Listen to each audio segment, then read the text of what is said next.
ও বলছে টাইমটা বেশি লেগে যাচ্ছে। এর দুটো সলিউশন আছে। নাম্বার ওয়ান, যখন প্রবলেমগুলো পড়ছো একবার করে উত্তর করতে হবে। মানে আমি বোঝাতে পেরেছি? অনেকের মধ্যে না, আমাদের মধ্যে অনেক সময় একটু হেজিটেশন টাইপের থাকে, মেন্টাল হেজিটেশন। পড়লাম, আবার মনে হচ্ছে ভুল পড়লাম, আবার মনে হচ্ছে ভুল পড়লাম, পড়তেই থাকছি। এটাকে প্র্যাকটিস করে করে বাড়িতে এরকমভাবে করবে যে তুমি যখন পড়ছো তখন ফার্স্ট রিডিংয়ের টাইমেই যে যে ওয়ার্ডগুলো তোমার মনে হয় একটা এমসিকিউ এর আনসারকে ডিসাইড করে, সেইগুলোকে তখনই ফাটফাট করে প্রথমেই ফার্স্ট রিডিং এর সময় মার্ক করে করে পড়তে থাকো, বা নোট করে করে পড়তে থাকো, যাতে করে সঙ্গে সঙ্গে তুমি আনসারটা করতে পারো। তার মানে কিন্তু এটাও নয় যে কোনো একটা কোয়েশ্চেন বেশ মানে ডিফিকাল্ট বা মনে হচ্ছে যে ভাবতে হচ্ছে বা মনে করতে হচ্ছে, সেটা পড়বো না। এক দুটো কোয়েশ্চেনের ব্যাপার আলাদা। এটা হলো ফার্স্ট, এবং এটা প্র্যাকটিসে বাড়ে।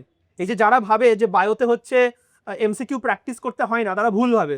কারণ বায়োতে যদি এমসিকিউ প্র্যাকটিস না করে তাহলে তাদের এই সমস্যাটা হবে, এই যেটা ও বলছে যে পড়তে অনেকক্ষণ টাইম লেগে যাচ্ছে।